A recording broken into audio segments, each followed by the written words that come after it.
if 99% of your life or more is the journey of getting there, then how do you craft the most honoring and beautiful journey? And then by doing that, then you're giving as much reverence and respect for where you're at in the moment to where you are going. Hello and welcome to the Dynamic Creative Podcast. I'm your host, Dylan DeMarcus, and this is your source of tools and inspiration for today's independent artists to activate, align, and empower the creative path to thrive with fulfilling and meaningful work that effectively pierces through the noise. In this week's episode with powerful healer, community leader, and trainer Dr. Brett Jones of the Source Chiropractic and Karios Training, we unpack intuitive approaches in healing, turning our trauma into our strengths, the power of a breathwork, movement, and meditation morning ritual, creating a winning culture of excellence and authenticity in our businesses, distilling pragmatic wisdom from plant medicine, and much more.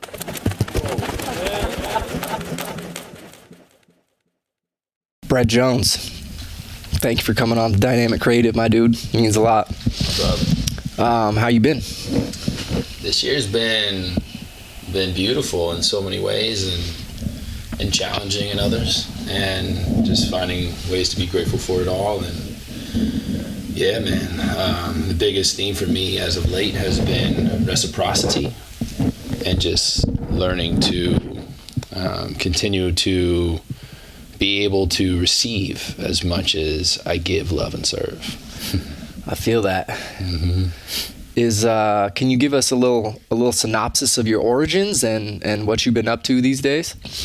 So I was born in Southern California, was an athlete basically from the time I could walk, multi-sport, me and my brothers, 3 brothers, everywhere, all the time, recreational sports. There's like 3 or 4 games a week. Yeah, I grew up in what I would call a utopia. My dad was a CHP officer, and my mom was a stay-at-home mom. Just lived that life in abundance, and then had an event that dramatically changed everything, and that was in 1999 with the death of my brother in a car accident. And following that death, a lot of things changed and transformed in my life. The stability that I had always known, the morality in connection to religion, because it was shortly after my brother's death that our family dropped out of faith, had a strong Christian upbringing, and so lost faith in a God that's supposed to be all-powerful, all-knowing, omnipresent, and couldn't save an 18-year-old. And shortly after that, my dad lost his job with the CHP. He was involved in a car accident. They said he took too much time off, so it became a workman's comp case, so he got fired. My parents split, and then following the parents split, my mom left. And so that was like the order of things and the origin of the, really to me, the beginning. It's weird, with death there's a birth. Sure. And so to me that was the beginning of a new version of me that had to go through a lot of struggle and a lot of trauma to reach a point where I finally felt called and connected to do the real work. And really that came surprisingly post-graduation from undergrad. I ended up getting a scholarship to play football in Colorado. And I realized, here I am, physically fit, stronger than I've ever been, faster than I've ever been, but I'm not well. So I was mentally unwell. And again, mental health is not something that gets talked about, especially among men. And it kind of started a journey for me of being more open to experiencing different religions. And so I started, basically, if you came and talked to me at my door, I'd go to your thing, and I'd sit with you.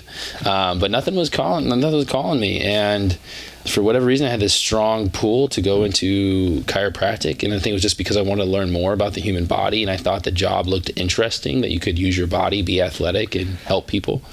And it wasn't until I found out about chiropractic philosophy that I got reconnected to my spiritual nature. There's 33 principles in chiropractic that builds the philosophy, and one of them is saying that there's a universal intelligence in all things. And when it's within you, it's your innate intelligence. And for whatever reason, when I got to hear the philosophy the way that it was said, and then also the results of the application of that philosophy, which is your body is a self-healer. It has this miraculous power within it, and you just need to remove the interference. I realized how that part of me that I thought was missing, that God outside of me, was actually within me. And that empowered me to want to work on myself, because I think for a while I had neglected this source of intelligence because I thought it was something that was not me. And I felt betrayed by it. For sure. And so to come to the realization of there is no betrayal, that same intelligence that organizes the living world as we know it is part of me. And what if I stop neglecting it? What if I stop trying to hide from it? What if I stop trying to numb it? And what if I actually embraced it? And it changed my life. Yeah, that's beautiful, man. Well, first and foremost, I want to congratulate you on the book, Know Who the Fuck You Are. It's one hell of a book. I just listened to it on Audible. Your delivery is powerful, intense, poetic, and almost pastoral in a sense. It's a delivery that is very intoxicating, influential, and it has a lot of gravity to it. And I want to acknowledge you for having such a unique voice in the way you masterfully narrate that. I'm just curious how that style of prose kind of came about for you to take total ownership in that. Ooh. Yeah, brother. Thank you. It's funny because, sometimes when I get in the flow, people call me Rev Jones. So, oh, the Rev's coming through. Yeah, I feel it. Yeah, so I was actually really inspired by Dr. Sid E. Williams. And so the start of chiropractic was founded by Dr. D.D. Palmer, and that was in 1895. And then shortly later, in 1902, 1903, his son, B.J. Palmer, took over the Palmer School of Chiropractic. And so you had the founder, and then you had what they call the developer. And B.J. pretty much ran the show until, I think it was like 1963 that he passed away. And then your next big name in chiropractic is this Dr. Sid Williams. And Dr. Sid Williams is from Georgia. And he had 17 clinics in Georgia. He started Life University in Marietta, which is currently still the largest chiropractic school in the world. Created these big seminars and all these things. Wrote a book called Lasting Purpose. Wrote a book called The Path of Success Starts in the Heart. But I had a strong connection to Sid, and actually got to meet him a few times before he did pass away. He passed away, I believe it was in 2012. I think it was right around 2012 or 2013. And so I got to see him at his seminars a couple times, but I had a huge connection to him because, one, he played football and I was a football player, but two, just his perseverance and resilience. He had to undergo an extreme amount of resistance to do what he did, and he talked about it openly. And me coming from the traumatic background that I came from, just the stories of resilience and perseverance were very, very empowering to me. And so I would listen to some of his recordings legitimately every day. And so I was at his last talk before he passed away. It was a luncheon in Atlanta, Georgia, and he taught on the 7 steps to success. And it was a 12-minute audio. And I legitimately listened to it every day for 2 years. And the reason I bring all this up is because he had this southern drawl, right? It was it was gonna keep on keeping on. He talked about his stick-to-itiveness and keep the faith, and that southern drawl. And then my mom is also from Texas, so it's the common. And it kind of, I think I felt like there was a resonance there. And then listen to that delivery, and then then dropping into my own of speaking from a place of centeredness. Most people are trying to educatedly impress you, and what I've realized is that when you're in the prefrontal cortex and speaking from your educated mind, there's often distance between you and what's really real in the now.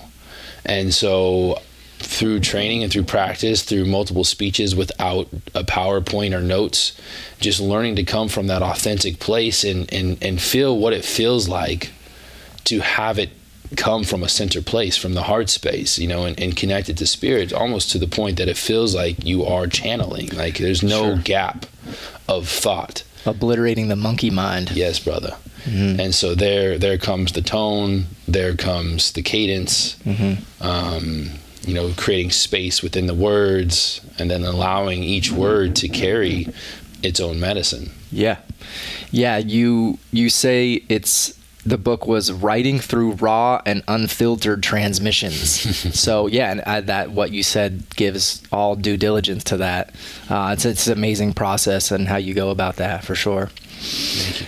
I've been personally chiropractically adjusted by you, and you seem to have a very unique approach where you almost look at it as like an intuitive dance, and you like can mystically unlock this puzzle of our bodies. And I feel like you have a gift with that, and I'm wondering how like you go about approaching somebody with an adjustment.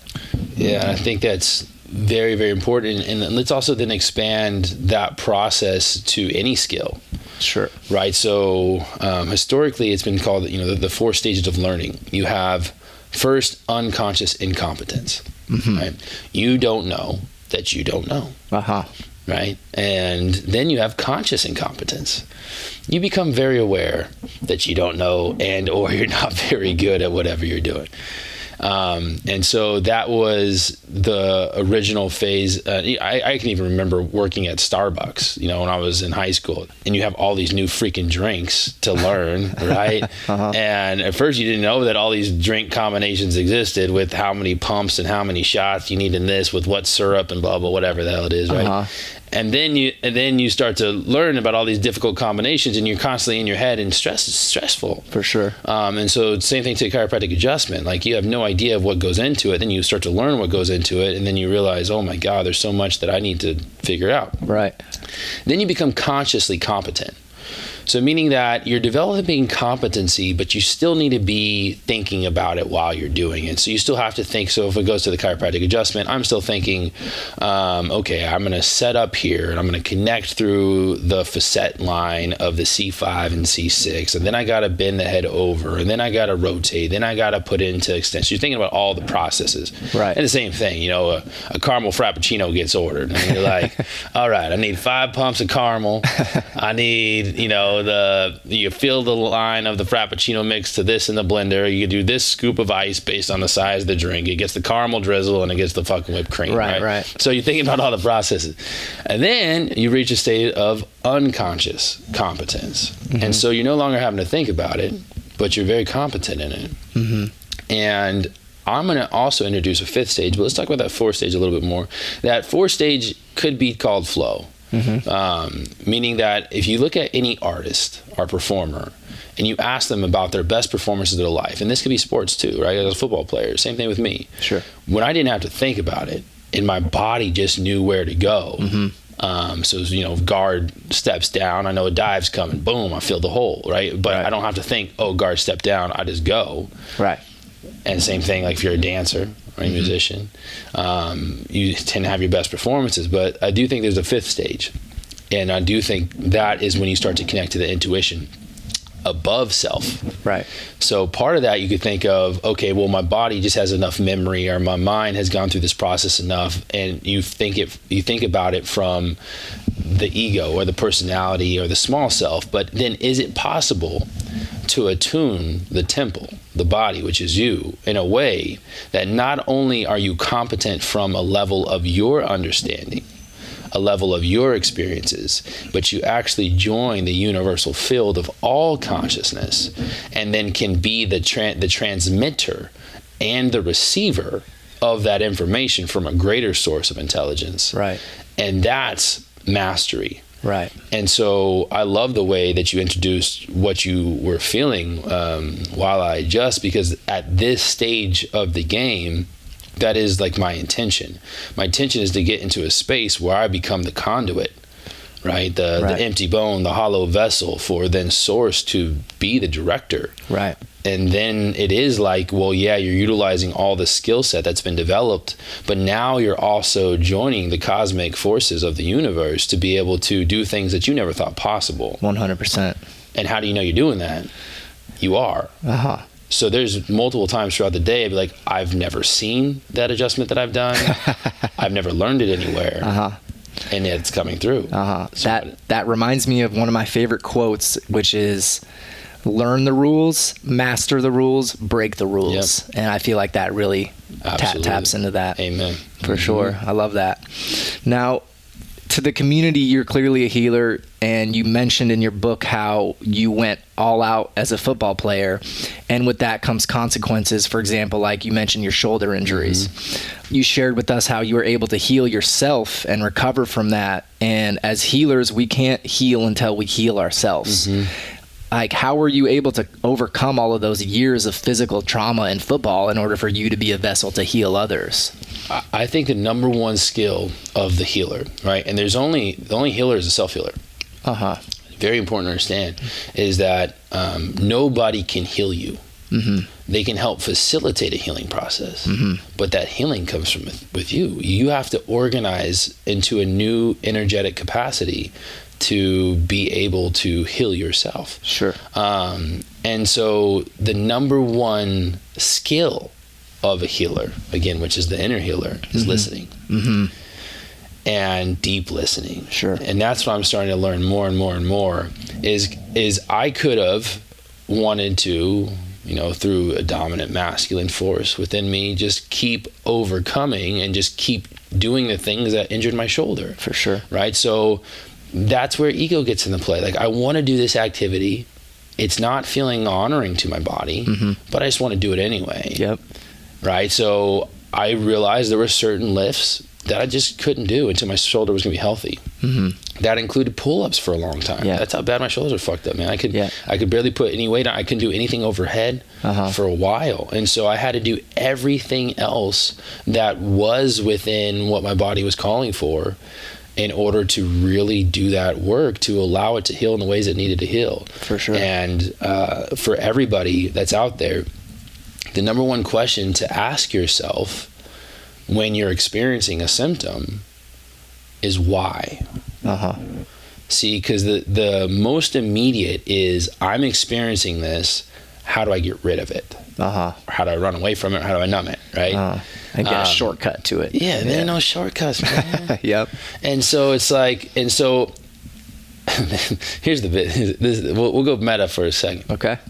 So the first, level of consciousness in working with your symptoms is you're going to think it's physical cause, right? So, all right. So especially when people have pain in their body. I have a pain in my body. What was the repetitive stress or what was the trauma that created it?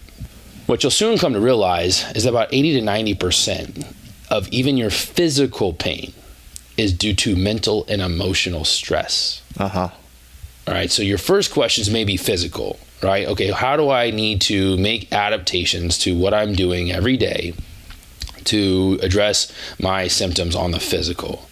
But there's a deeper why. So you say, why am I experiencing this? And you'll think about all the physical shit. That's typical. Sure. And then you say, well, why am I experiencing this or attracting this? And then you can think about it on the mental, emotional pieces. And then the bigness of it is 100% of what you experience as a symptom is due to energetic cause. Right. So meaning that you may have attracted that physical trauma in your life for you to learn a new lesson. And we are always calling in to our internal and external environment exactly what we need for our new path of evolution. And the better listener you are, the more you can overcome and heal from these things versus being distracted and overcome by these things. And so the number one thing I can think anybody can do is continue to dedicate their life to increased awareness. Because you're going to take two people going through the exact same trauma, somebody that has a slightly different perspective on it with a greater level of awareness and consciousness of how that was for them instead of to them, right, will actually be able to heal from it. Right. And that's massive. Yeah. Just be able to listen. And it's hard to do for certain things. Like a brother passing. Like, how the fuck is this for me? That's how it felt, right? Yeah, for sure. And this had nothing to do with me. But here I am 20 years later, and I realized, man, I would not be half the man I am today if I didn't go through that and overcome it. Yeah. And now learn and also the beautiful piece of it is whatever we get through, we have the opportunity to help others get through. For sure. It's amazing that in the macro, the trauma is such a priceless gift, you know what I mean? And it really creates a dynamic individual like that. And you clearly have benefited from that. So, But in the micro, it's tough. Yeah, in the micro, it's tough for sure. So one of my favorite quotes from your book that I resonated with is, "Temples are not built on faulty foundations." This quote perfectly leads me into delving into looking into your daily morning routine, which you mentioned involves breath work, movement, and meditation. Can you generously give the listeners a little snapshot of what your powerful morning routine is and the impact it has had on you so we can all create temples with solid foundations? Absolutely. And I'm excited you bring this up because this is actually the next book. Oh, nice. Yeah, so the next book is Move, Breathe, Meditate. Perfect. And so, which will basically be a 3-month progression on a variety of movement, breath work, and meditation, which is prepping the vessel for presence. And so, yes, I will bring you into my world for the morning ritual. I wake up and my phone is on airplane mode. I put my phone on airplane as soon as I go into bed and prepare for sleep. So there's also a whole sleep ceremony. But for now, we'll talk about morning ritual. So phone's on airplane, and I leave it on airplane until I finish my morning ritual. One of the biggest mistakes that people make is upon rising, they look at their phone and start to connect to social media and or news outlets or whatever it is. And the problem with that is that it automatically has you remember who you were yesterday. Right. And you are not who you were yesterday. You are only who you are in this moment. And to explain that point even further is legitimately millions of cells die and are replaced with new cells while you sleep, and actually at every single moment. And so you legitimately have a different body when you wake up. And you have a different mind, a different thought process, a different perspective if you allow yourself to stay connected to not connecting to everything that's going to remind you of who you were. Right. So leave your phone on airplane mode until you finish your morning ritual. So I wake up, I have an 8 to 12 ounce glass of water. I typically either activate it with fresh lemon or apple cider vinegar. That kickstarts the digestive process, and it allows for a few other things that we don't have to get into. But from there, I do movement, and the movement can range typically anywhere from 10 to 30 minutes, but it's full body mobility. I also have a whole hip opening sequence that I do. I have a Tai Chi sequence through the chakras. I have a little bit of a Qigong sequence. So again, within the book, you'll be able to layer it as you feel called to it to make it as short or as long as you prefer. But movement preps the breath work. So movement actually works on your lower 3 chakras, which are more connected to the physical realm and to this human body. Right. So you have your root, your sacral, and your solar plexus. All 3 of those chakras are very connected. Even though they're energetic centers, they're very connected to the small self. All right. And then from there, I go into a form of breath work. So what's beautiful about doing movement first is that is your opportunity to get yourself connected to the ideal tension state. So ideal tension state is when you have the proper compression and tension. So compression is held through your joints, and tension is held through your muscles and ligaments throughout your body so that you're not distracted. See, most people wake up and they're really tight in some places. If you just try to go into meditation while feeling tight in some places, then you're going to be distracted by where you have discomfort. Right. So it's real important to go through a movement series that allows your body to open up, wake up, feel lubed up, and decompressed. So from there, you go into breath work. Breath work is the upper 3 chakras. So this is where you're going to get mainly into your throat, into your third eye, into your crown chakra, right? Every language known to humankind has some relationship between breath and spirit. That's why we inspire, because we are in spirit. And so that's what helps connect us to an altered state of consciousness, which is the prerequisite for spiritual experiences. And to me, the morning ritual in the morning time is when you want to get connected to the depth of who you are, right? Because you have the self, which is the small self, or the all lowercase self, which is your ego, that which feels individual, that which creates separation, which is necessary for the human experience. And then you have the capital S self, which is your soul, which is very unique to you, so you can consider it a fractal of spirit. And that soul has lived and existed since existence, taking on different forms, which has nothing to do with your bloodline, which is very interesting to know, and has its own specific sound. And then you have your spirit, which is the all consciousness, the cosmic consciousness, divine intelligence, or the divine matrix, that which interpenetrates and interweaves all things, which you could imagine is a great source to connect to. Sure. And so the breath work and being in an altered state will start to allow you to what Joe Dispenza would call becoming a nobody. Wow. And then from there, you're prepped to enter the heart space in meditation. And so the meditation, or the heart space, is the center of the soul. It's the Merkaba. It's what unites the two, right? The physical self and the upper self, or the higher self. And from there, then we are in tune with the triune. And that's a beautiful place to be. And then following the movement, breathwork, meditation, I'll go into a journaling process. I call it the presence journaling prompts, which will also be a part of the book that's going to release next year, 2020. And I asked myself these 3 questions. 1, who am I today? 5 words or less. Who am I today?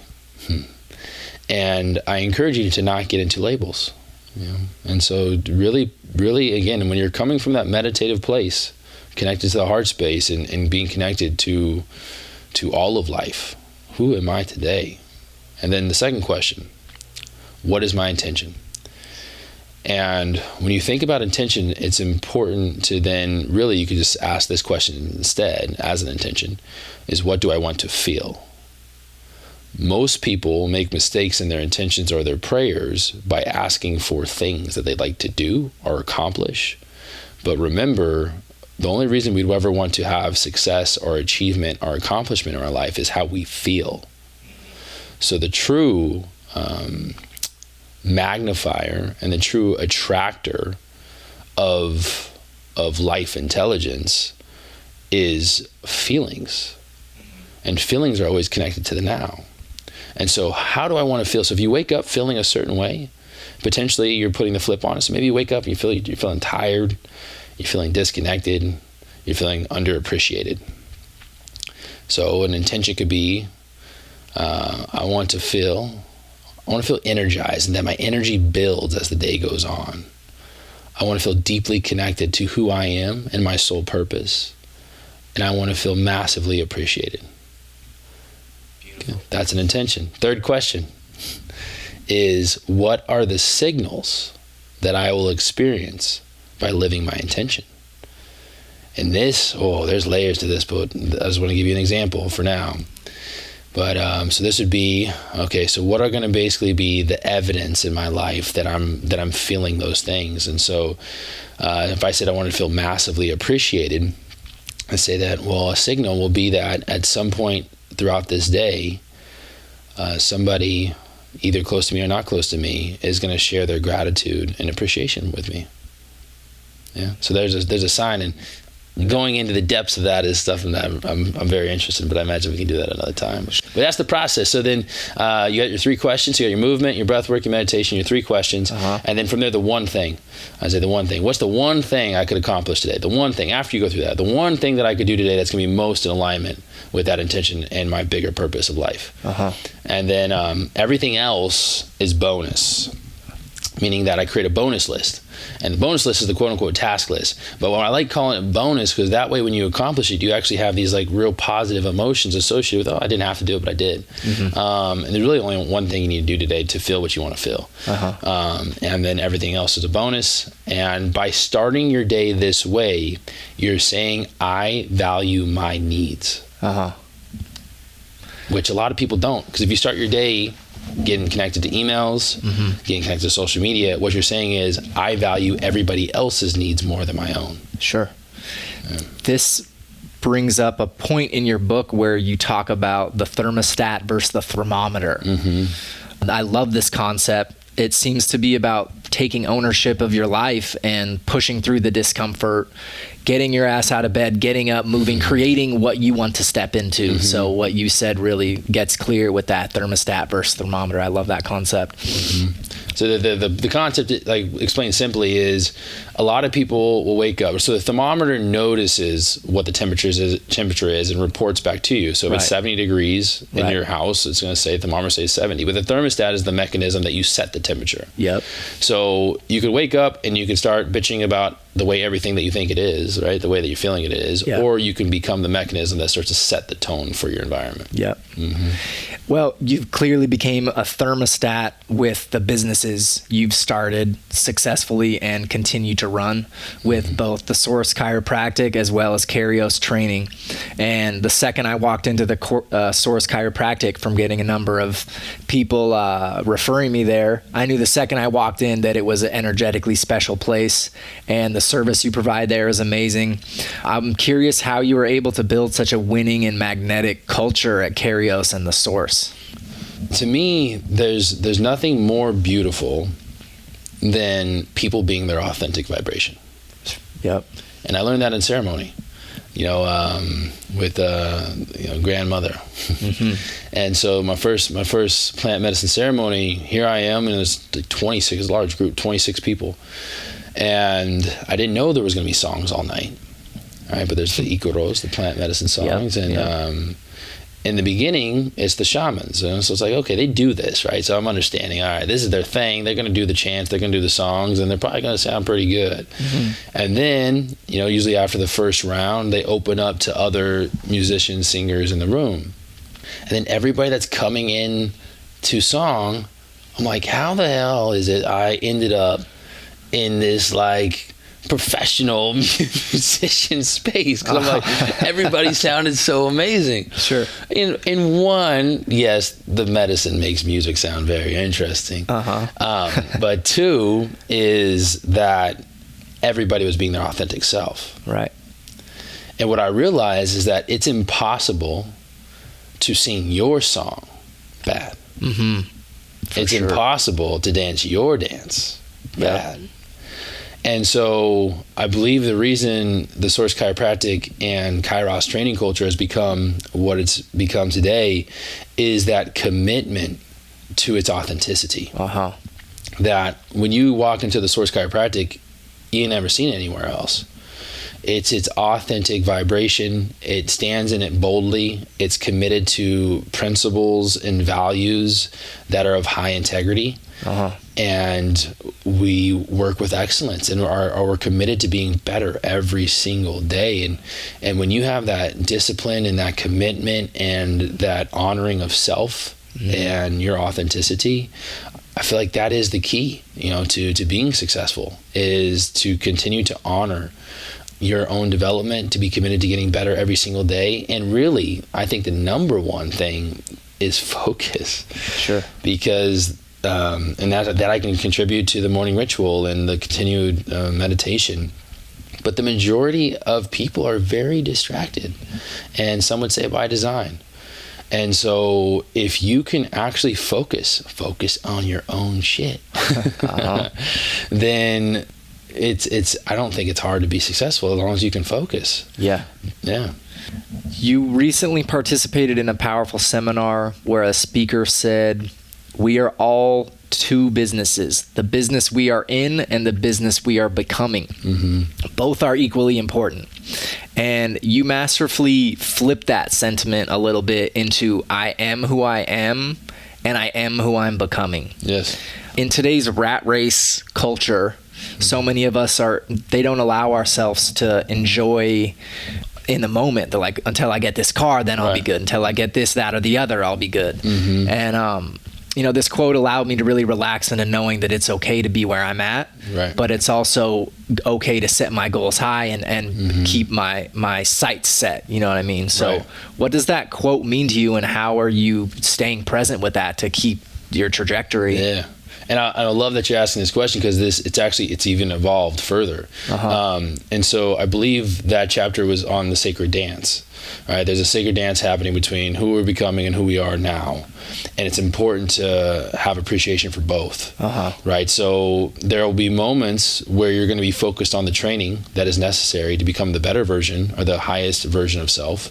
Right. And there's also moments that are very necessary to show your gratitude for everything that you've already overcome. Right.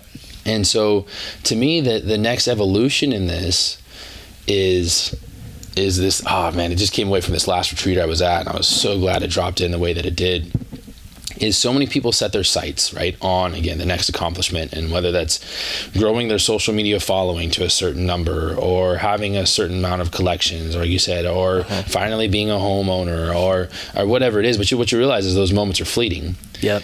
And so the new question that I love to ask, I love this so much, what is the most beautiful and honoring journey I could create to get there? Life hack 101 right there.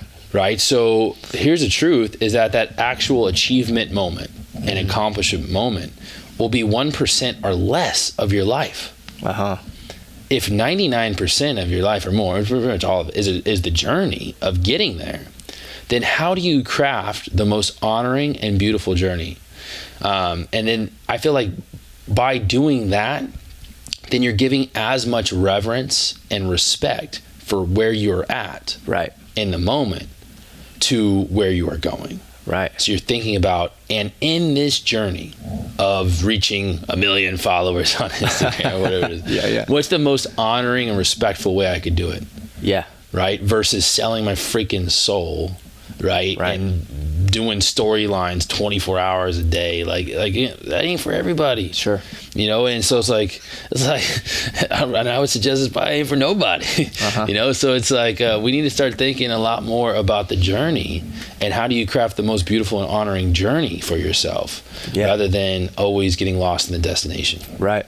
Well, that perfectly segues me into one of the other things you referenced in your book, which was an idea by Grant Cardone that said one of our main enemies in not getting the results in our business we want is simply obscurity. And I think what really sets your business apart is your commitment to consistent and quality content. Right. For example, like your Source Chiropractic YouTube has like a treasure trove of videos that like lots of people can find immediate free value in. Right.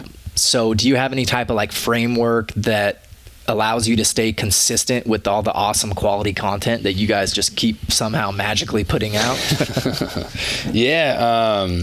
You know, so I started my social media accounts while I was in chiropractic school, you know, so especially had to have more focus on who was going to become my ideal people that I wanted to work with, or your ideal target market, or whatever that is. And so I've learned a lot through the way. You know, I'm definitely one of those people that learn from the fire. And so I'll put stuff out there, and then you know, and sometimes it does well, and sometimes it doesn't. And I was okay when it didn't, and because I'd learned from both. Right. And now from that process, we've gotten a lot more specific and have learned a lot on the journey to now be producing content that is in the greatest alignment with self and with the people that we serve. And so the biggest thing is to know who is your content for, right? So who is this for? How can I provide value? And what is my unique voice and or artistry that provides that value in a very unique way? So that's kind of like the 3-step process. And then of course you can expand on that massively. A really good book that just came out that talks to the emotions of why people engage and share your content is Breaking Through the Noise by Tim Staples. I think that's a great resource. Awesome. And he just did a podcast also with Aubrey Marcus that was really good and basically gave all the main points there. But yeah, what we've discovered is like just getting to really know who exactly is the audience that this content is for. What do they want? What will they feel value from? And then how can I provide it in the most unique and loving way I can? Yeah. I love that. And it seems like one way that you continue to show up with that is You call deadlines start lines. I really love that. I feel like that's a secret to one of the ways you accomplish so many things. Right. Instead of looking at it as some looming thing, on a calendar, it's something that you are fired up to do. Mm-hmm. So has that helped you like continue to push through boundaries and accomplish? Absolutely, man. It's just, it's all perspective, right? And so it's the same thing. I think, historically people in sales, they would say you close the deal. Right. You start a relationship. Right. That's the difference. And so when we do reports at our office and we're talking about people that just signed up for care, we don't talk about closes, right? Like who closed on a care plan. No, it's like who started at the source, because we're excited for them in their journey. We're excited for them to be a part of the transformation and healing that happens in that space. So it's the same thing when it comes to a project.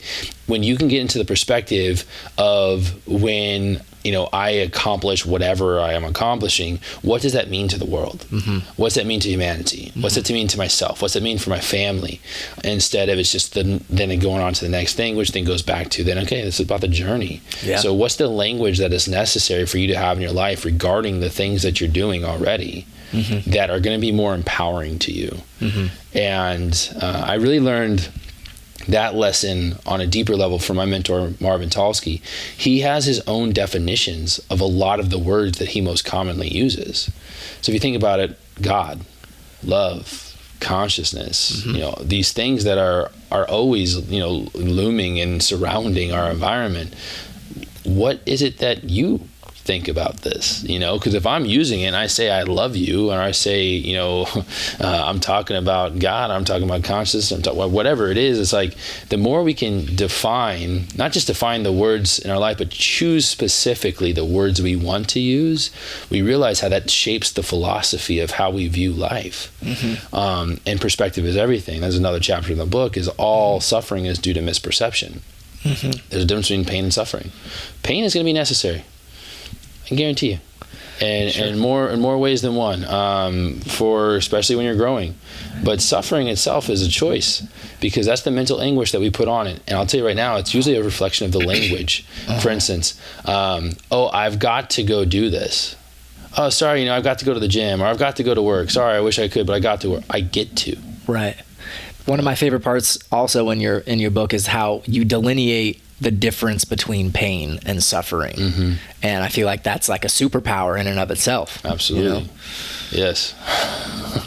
I love that. So backtracking a little bit to your plant medicine experiences.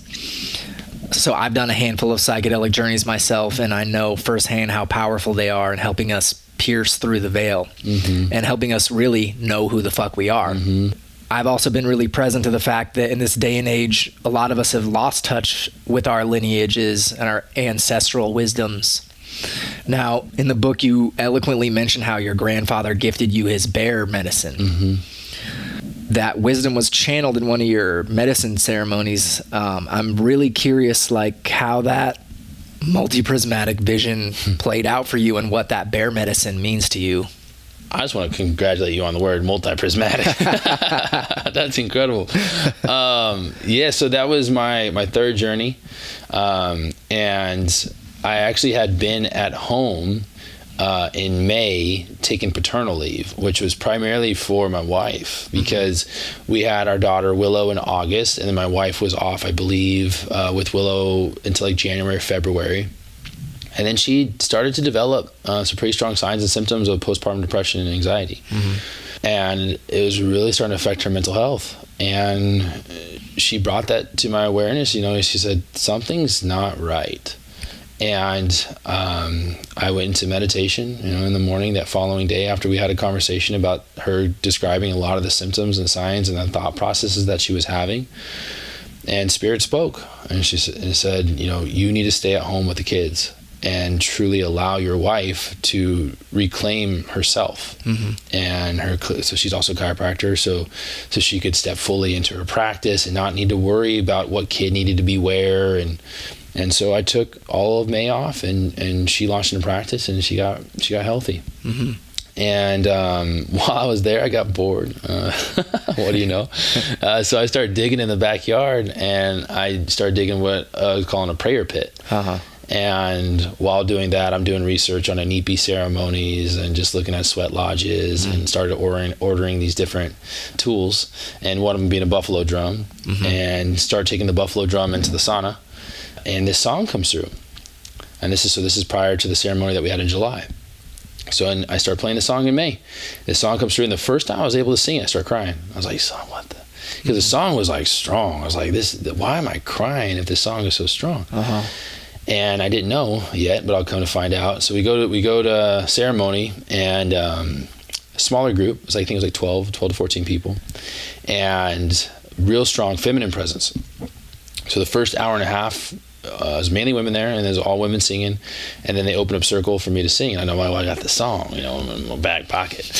And so I take out my drum, and it's boom, boom. I got maybe 3 hits on this drum, and then boom, flat on the ground, like just laying there, completely overtaken by the medicine, probably as high as I've ever been on the medicine, just like didn't know where the fuck I was at. And when I'm laying on the ground, first these thoughts of shame, come in, like, it's a small group, and like I go to the song and I couldn't do it, I couldn't handle the medicine, whatever you want, this is just typical shit, right? I've been there. And so, and then, but right after that, my grandfather comes into the picture, and he starts showing me his life.